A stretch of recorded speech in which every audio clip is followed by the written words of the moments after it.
Hey guys, it's Coach Leah from Straight Blast Gym of Montana, and today I'm going to show you how I pack for Jiu-Jitsu travel. I had some students that requested this video. This is pretty much what I'd have in my bag for a seminar or, just for a day commuting back and forth from the gym. I'm going to show you what's inside the bag first, then I'll talk about it a little bit. I'll post a list below. So if you wanted to zoom through, you can check that list out. Some people might pack less. I just like to be prepared.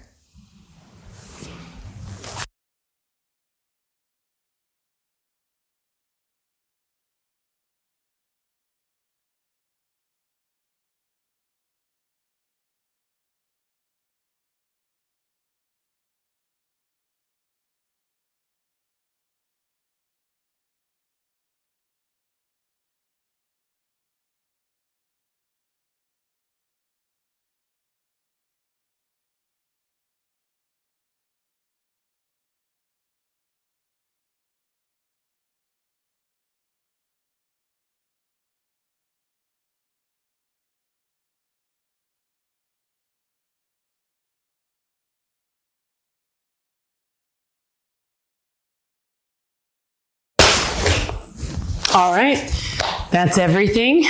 So here's what I pack, especially if I travel. I am a coach at our gym, so I have a locker here. So most of the stuff kind of lives in my locker, but when I was commuting after work and to the gym more, this was kind of the system I came up with, and I've learned quite a few tips and tricks along the way, so hopefully it'll help you out. So start with the belt.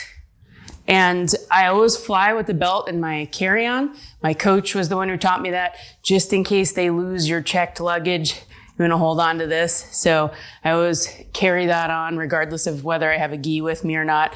Especially if I'm competing, I always have a belt, my gi, and just whatever I wear under the gi, just in case, again, they lose that luggage, because that has happened to me before, and you don't want to be running up till the day of your competition and lose your uniform and your belt. So I always have that on my back with me. Necessities, you never know when someone else may need some feminine hygiene products, and I just kind of set it and forget it, so I'm never without these things. Jiu-Jitsu journal, always have that for seminars.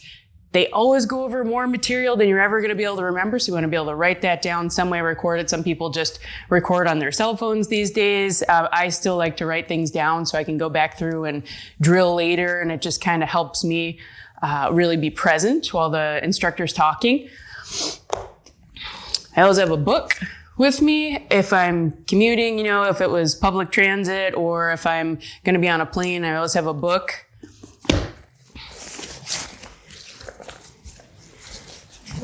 Gi, and this is a wet bag. It's basically a stuff sack from a sleeping bag, but you can get these little stuff sacks at any camping store, and they are light.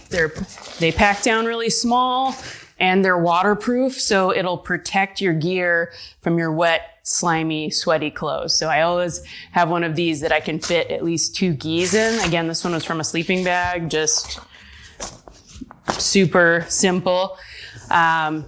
Gi is nice and folded up so that it doesn't take too much room. And then I have these little zippered bags that I keep what I wear under my uniform.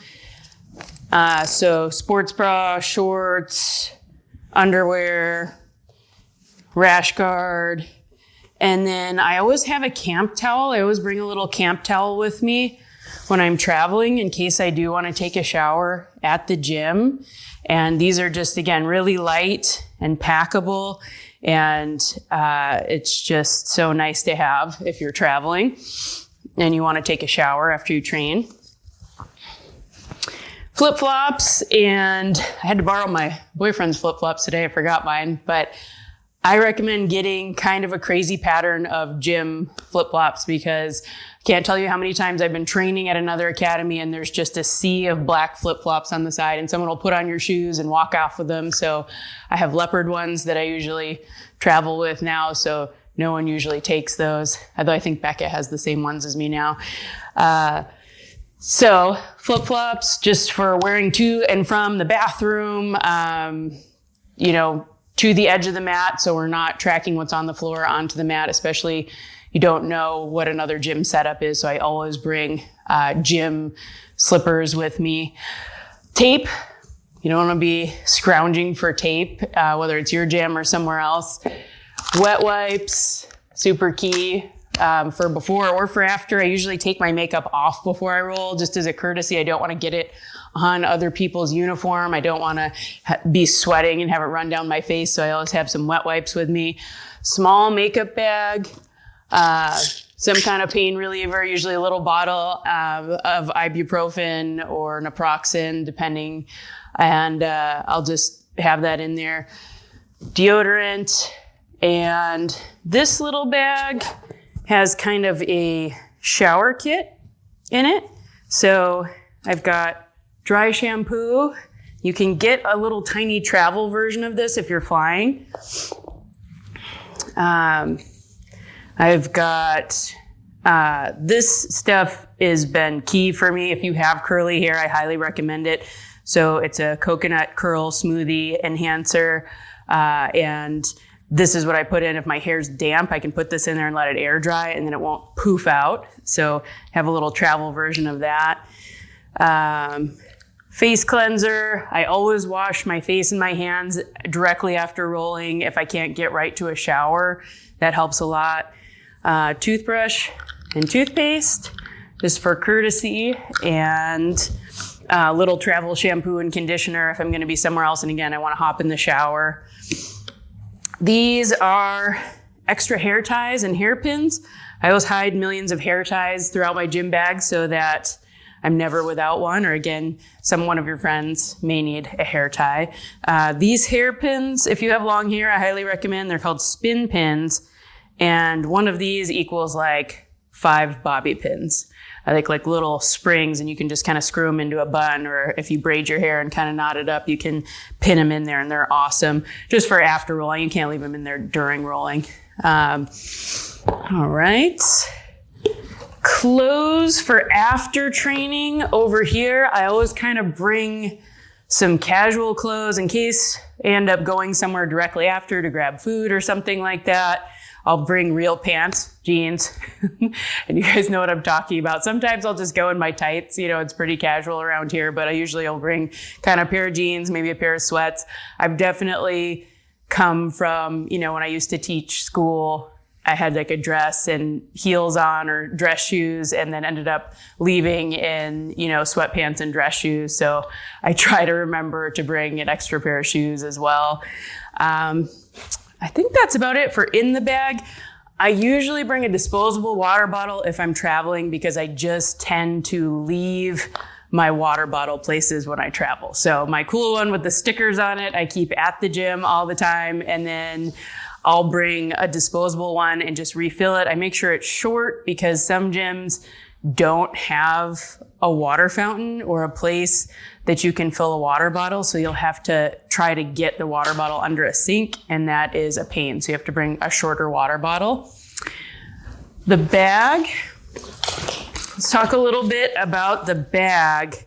So I don't use duffel bags because I end up bringing so much stuff. A lot of times I'm bringing 2 or 3 gis back and forth, and this bag can fit that. It's a 50-liter Kelty Red Wing backpack. I used this bag, similar bag when I was on trail crew, so I knew it could handle a lot of just use and weight.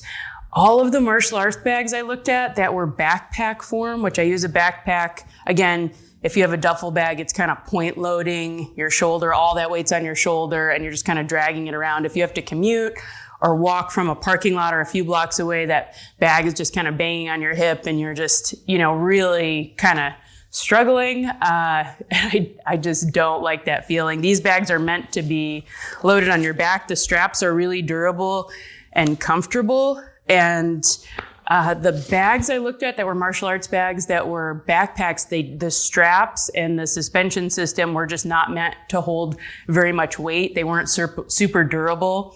And they were top loading. So this bag I love because the whole front zips open and you can see everything that's in it, just like a duffel bag. That's the advantage of a duffel bag. But I can carry it on my back. So if I have to be on a bus or a plane or something, I'm not slamming into everybody. I can just have the back on my back, and all that weight isn't hanging on my shoulder. So it's a little bit easier that way. Again, they're meant to handle weight and friction, so they're a lot more durable. So this is definitely my choice for bags. I would recommend any backpack that zips all the way open. So I know Mystery Ranch and Osprey are backpacking brands that make those bags that zip all the way so you can kind of see everything that's in there. I'll never buy a top loading bag again. So that's the one that just has a hole at the top and you maybe roll down the top or zip it. It makes sense for keeping things dry. So if you're like a bike commuter or you do have a really long walk, I could see that making sense. But then when you try to find everything, you pretty much have to dump your whole bag every time you want to find anything. So I'm not a fan of top loading bags. I definitely go with a system where you can zip the whole front of it open. So that was kind of what I was looking for. And this bag just has so many pockets. And again, I knew it was just a workhorse of a bag, super durable. Not everyone's going to need something this heavy. You could probably get something lighter or smaller if you're just day commuting. A duffel might be fine if you are just going from your car and right to the gym. But this has worked great for me. I'll never go back to a duffel or any other top loading bag. So that is what I put in a bag when I travel. Hopefully this was helpful to you.